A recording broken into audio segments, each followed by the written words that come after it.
Eye-catching visuals in a marketing campaign captivate us. But it takes an integrated messaging strategy and collaboration to achieve that goal and build on a cohesive brand aesthetic. How do brand strategists and design partners take visual assets to the next level to support brand goals? Welcome to the Adlibber podcast, featuring conversations of influence. Some of it planned, much of it ad-libbed. Welcome back to the Adlibber, where we discuss digital marketing, brand strategy, and communications topics. I'm your host, Jay Scott, Senior Media Relations Manager at Gavin. Co-hosting and leading our roundtable discussion today is Rick Holberg, VP of Creative Strategy and Branding at Gavin. Take it away, Rick. Thanks, Jay. So welcome everyone today to our latest edition of the Adlibber. We've assembled a roundtable discussion today where we're going to talk about some aspects of visual marketing and branding. On the call with me today, we have Rachel Kelly, who is the art director here at Gavin. Additionally, we have Jade Hubley, who is our senior graphic designer at Gavin. Hi. We also have Derek Diener. Derek is the executive producer and founder of Make Films from Lancaster, Pennsylvania. Hey, good to be here, Rick. Thanks for having me. And someone that I know quite well. We're going to make a little bit of a family affair out of this today, but my daughter, Erin Holberg, is joining us. She is a freelance illustrator currently working on the California coast. Keeping it close to the fam. There you go. All right, so today we're going to talk about implementing brand strategy, how we build and take visual assets to the next level. Rick, a couple of questions for you to kick things off. I mean, at Gavin, when we approach new marketing initiatives, we use a process called brandstorming. Can you talk about what's involved with that, and how does that process influence our marketing strategy? How does it influence visual asset development on the team? Yeah, so basically the brandstorming process is something that we walk through whenever we try to approach a large branding initiative or major marketing campaign initiatives.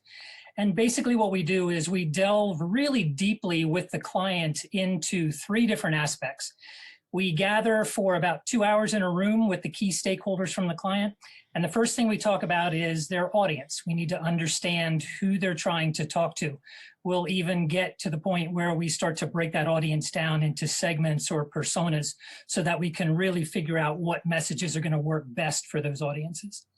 Then we'll start to talk about that aspect of messaging. What's the emotional story that we can tell what's going to trigger each one of those audiences so that they'll make a really, really deep connection with this marketing initiative that we're conducting. And then the last part of that brainstorming is kind of the fun hands-on thing. We take 100 pictures, and it's colors, it's words, it's images, it can be anything. We lay them all out on a table.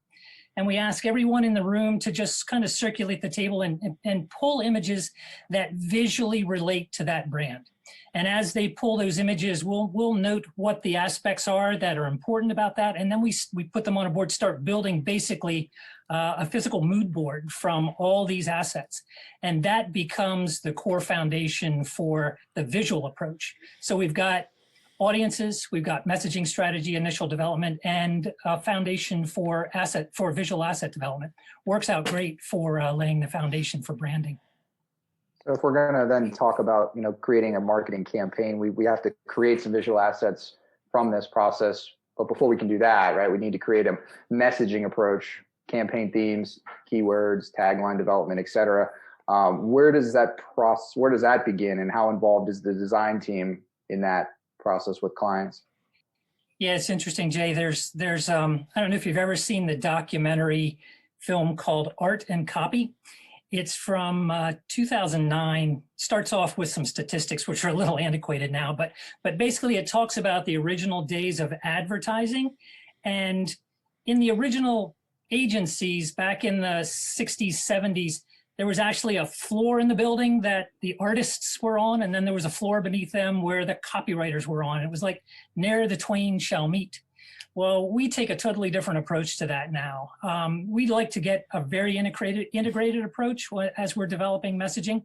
We'll work with you, the PR team. We'll gather the whole creative team together and really focus and decide what this message is that becomes the core for the campaign. So it's a more collaborative approach between the internal silos within the agency. We integrate that together, and then obviously using the foundation that we gained from the brainstorming, that lays the groundwork for everything that happens with messaging. So one of the things that once we have those different aspects together, once we have that direction to drive the story, and that serves as a foundation for the campaign, the next thing we have to do is really focus in on those visual assets. And I'm going to throw it to the team, to the group right now. If we could talk a little bit about that process of how we get from that mood board that we've developed on at the brainstorming session, how we move into developing different assets for a campaign. I can jump in there. This is Rachel, the art director at Gavin. And we like to start the design process with another type of mood boards, a little bit different than the ones Rick mentioned in the brainstorming process.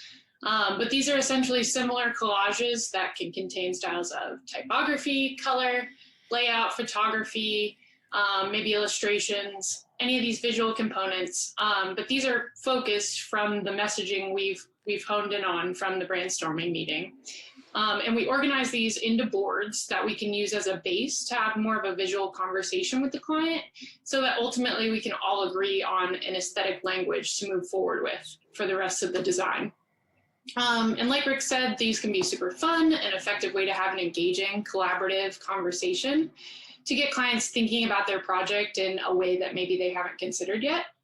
And once we all have that agreement, we can move into the process of creating initial design concepts, and from there collect feedback from the client to begin to edit and really hone in on a final visual piece. That collaborative approach really works well between the design team internally, and then, like you said, us working with the client for that feedback, getting to the point where we have what we need at the very end of this thing. So you talked a little bit about what are those key elements that inspire the early assets for, I mean, we're looking at digital components, social components, websites, print materials, billboards, any kind of asset that we have for the campaign. What's the inspiration? I can jump in here. This is Jade.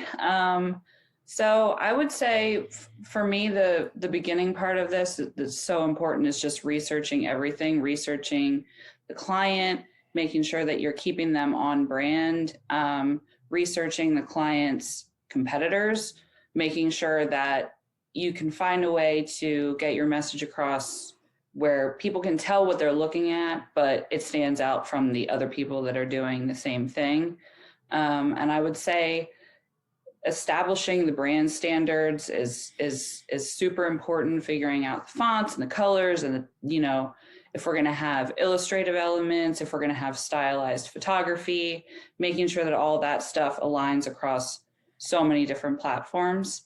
And then again, like with the research, I would say like creative research for me is really important. Just making sure that I'm staying up on trends, but also keeping the client's design so that it won't look outdated in a couple of years.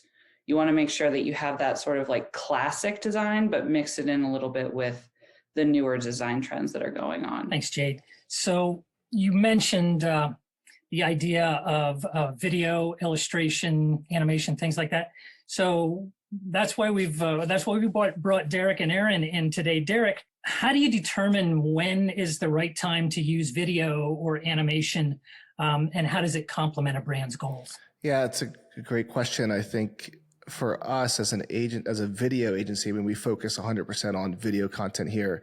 So when we have conversations with clients or with agencies like yourself, we're collaborating, we're looking at all the things that you just created in terms of the mood boards, the typography, the design, the messaging.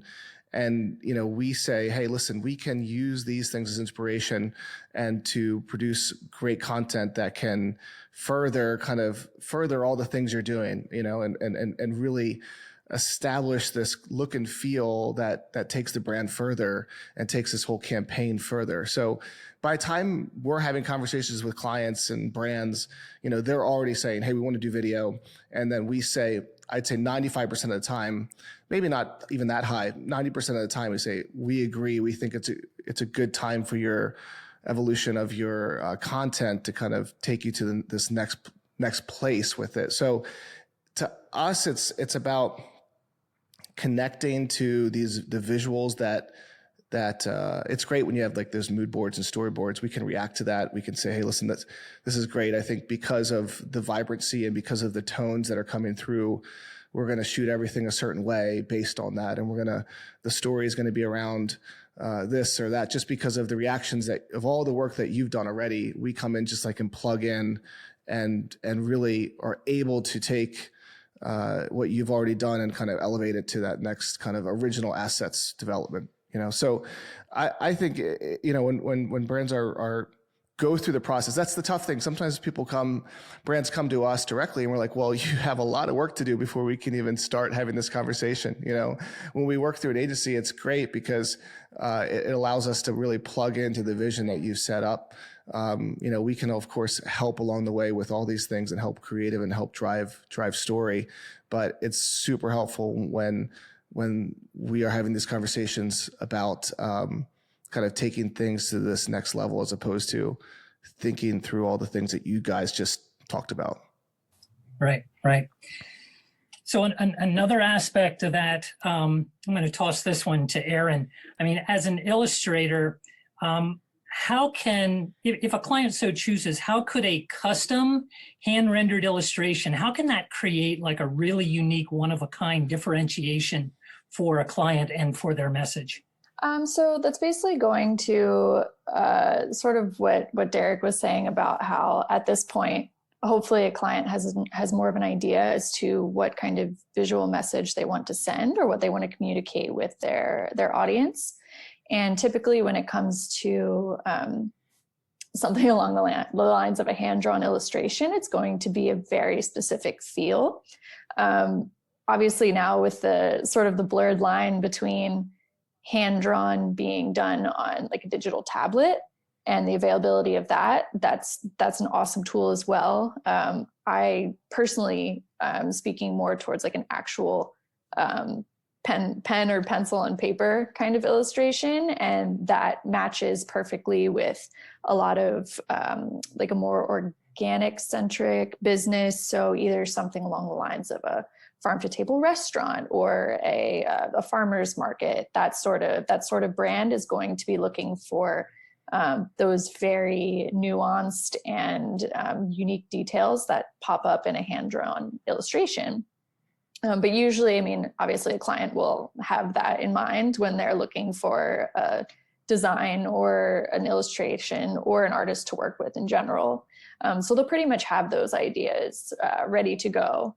But if they don't, and they come to you with sort of more of like a wider idea as far as what they would want. It's a little bit trickier, but also more of a welcome challenge to kind of figure out how to adapt the style to fit within what they need and what they're looking for visually.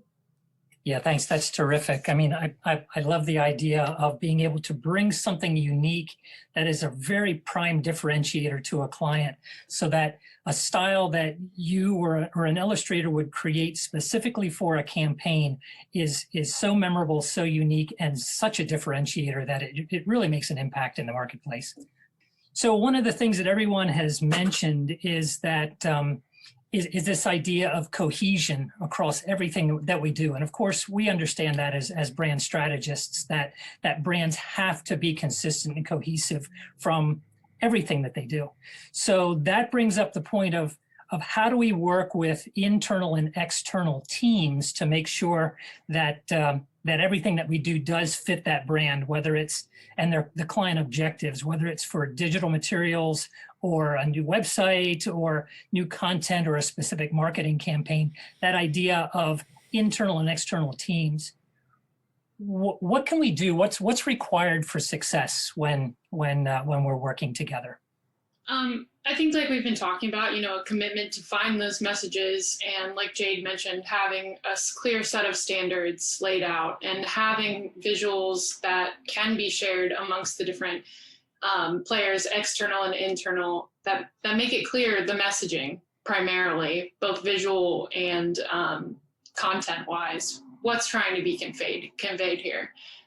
So really clear set of standards and set of messages for your brand.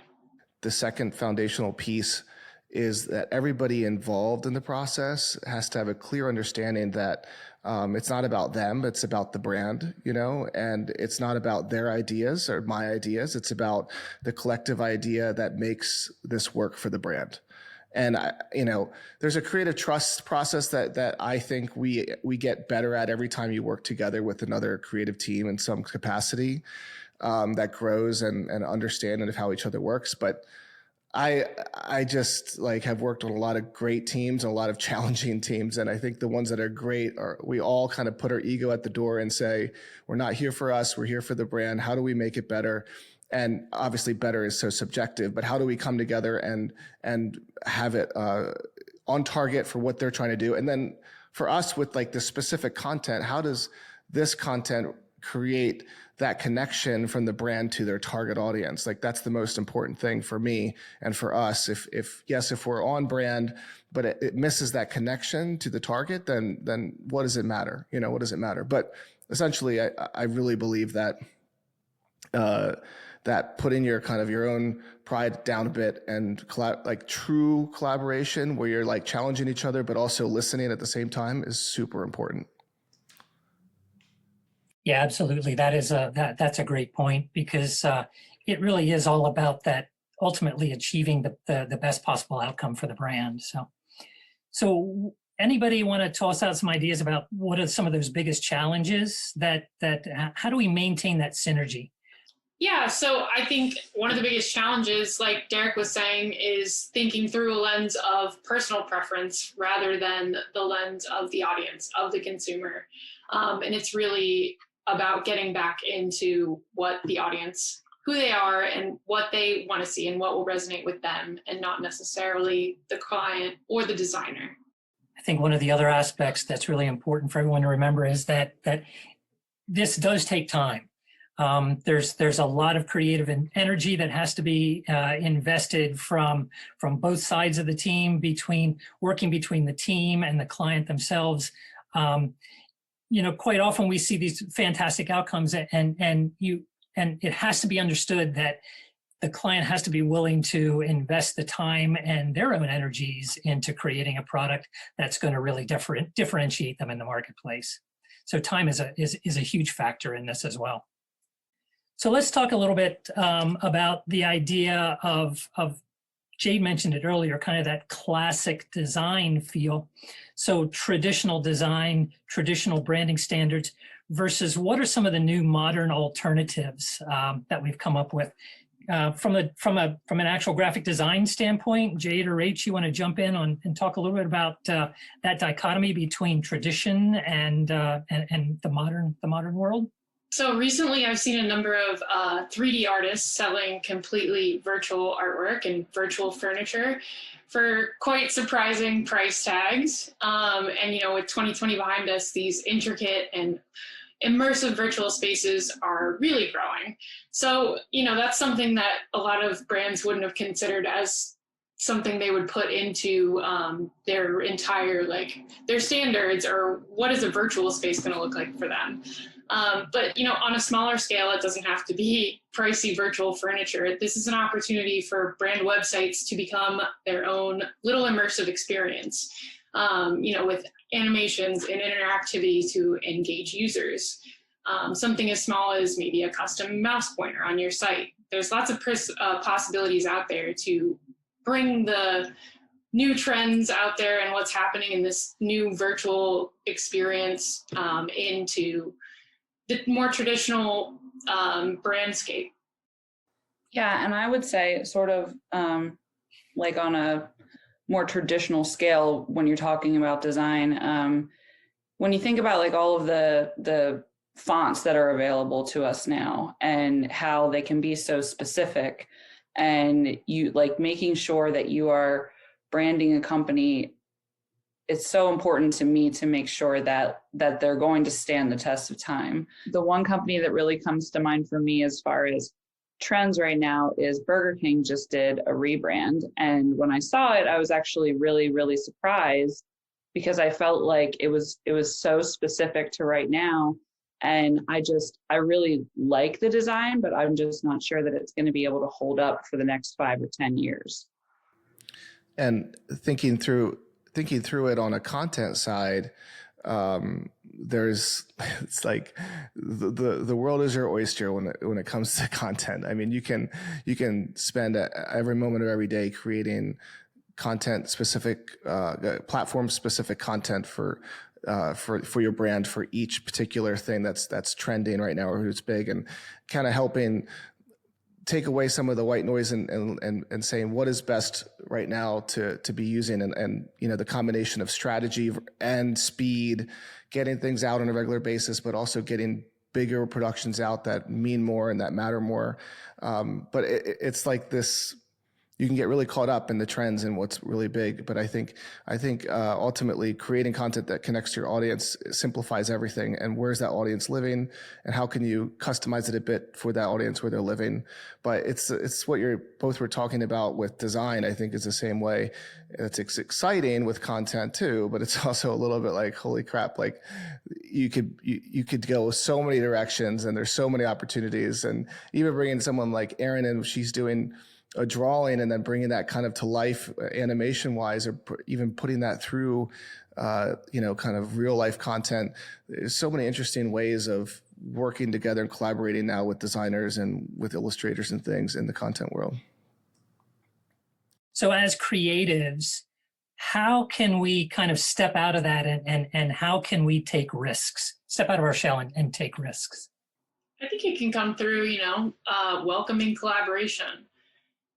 Bringing all of these skill sets that we even have today on the call together. I don't do illustration, but bringing in illustrators, bringing in videographers, bringing everybody together and learning from them, because I don't necessarily know everything that's happening and possible right now in video. So, listening to the people who are best in their field and bringing them together and collaborating to create that cohesion, because it can't happen alone. Yeah, I think it's been a while since I've, sat in a room with a bunch of people and did brainstorming or brandstorming. And I do miss that aspect of it, because I feel like those are the times where you sit and then the ideas just get more and more out there, and nobody's afraid to just spit out whatever they're thinking. And I'm personally a huge fan of, throwing out the craziest idea to the client and seeing how they react and seeing if they're willing to push the envelope that far. I think the reward is so awesome when people are willing to take these huge risks and really throw their brand out there in everybody's face. And yeah, I think just listening and talking and just saying whatever comes into your mind and writing it down, that's where like the magic happens for sure. I think there's this balance of challenging yourself to be, as a creative, to bring something new to the table, but also kind of bringing what you bring and being confident in kind of the aesthetic that you feel the most confident in. It's kind of like in our world, like companies, brands will choose, or agencies will choose a film team or a director based on an aesthetic because they think that, hey, this will really work well with the client.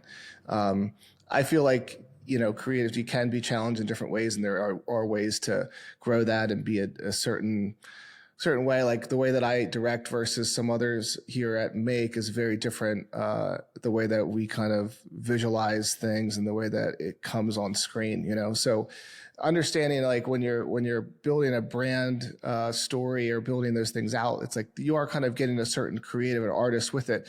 It doesn't mean that they can't be challenged in different aesthetics or genres or whatever it is. And I want to constantly be challenged, but there's also like coming with a certain kind of, style with you and bringing that and adapting, of course. But it's that balance when you're in commercial advertising too. When you're not just you can go create a film or short film at a film festival if you want your true kind of art exposed in a way. You have to really kind of bring what you bring, but also be willing to lay it down at the same exact time. So it's just a constant creative, fun but creative challenge, I think.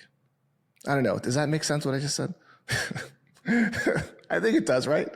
Yeah, absolutely. I get it. I mean, we all need to have those creative outlets. You're like you said, it's nice when you can find a film festival where it might not be a client project, but it allows you to explore your art and explore your creativity to the max, while you're still trying to earn a living day to day working with clients too. So I'm going to actually toss this last question back to Jay. We've been talking a lot about creating all these different visual assets. We've talked about video illustration, new design trends. So from a PR perspective, from the wordsmith side of the house, that old art and copy thing, once you see these assets that we create, how does that help you drive copy and help you support your clients? I mean, it helps in a lot of different ways, Rick. I think it's not just PR, but the digital team, in terms of some of these visuals are used in terms of some of the ad campaigns that specifically are being done at certain times of year. I think for the PR side of the house, we're using a lot of these multimedia efforts, whether it's video or it's other, creative ways that you're going about your brand designs, and kind of using that to enhance the brand story. We're using that to, help reporters better understand our clients, better understand their services. I think in a lot of ways, it does complement what they're trying to say about their services or what we're trying to promote to the media or to just their target audiences in general. So I think in a lot of ways, the visuals that we're creating in these larger campaigns can be integrated in a lot of the things that PR is doing. Not always, but certainly in many cases, it doesn't hurt. It helps us in many respects because let's face it, the media landscape is very fragmented. Reporters are very busy. The more we can kind of help them, make their lives on a day-to-day basis easier, the better we're going to be. And I think in a lot of respects, we're working with you and the team, talking about what's in process, what are the kind of things we can leverage as communications professionals, as media relations folks, what's coming or what might help me better sell this initiative that this nonprofit is working on, or that this finance client is working on. How can I better tell their story? How can you help me? I don't want to rely on a stock image. I want something a little more personal. So I might come and say, hey, can we create something that'll help them on social media here? Just give them a different look, but still have the same brand colors, the same overall feel. That's gonna drive their message on that platform. It may not help a reporter in that case, but that's not always the goal. The goal of public relations isn't always just getting earned media. We're trying to reach people in a lot of different ways, and what you guys bring to the table in many cases is helping us do that day in and day out. So really what I've taken away from this conversation today is all of these different tools that we have, graphic design in-house here at Gavin, working with external folks like videographers, make films, or illustrators like Aaron. The one thing that we're constantly doing is trying to find those points of differentiation that can really help a brand stand apart from its competition. That's where it starts. Like I said, when we start with the audience, and then figure out what those assets are. But ultimately, how can we position them differently, uniquely, and in a more memorable fashion? And I think some of these different approaches, these different assets, video, illustration, can really help us do that. So I want to thank everyone on the call today. I really appreciate everyone's time. Thank you for listening to the Adlibber podcast. To find new episodes and get more content from our team here at Gavin, make sure to visit our website at adlibberpodcast.com. The Adlibber is also available on Spotify and Apple Podcasts.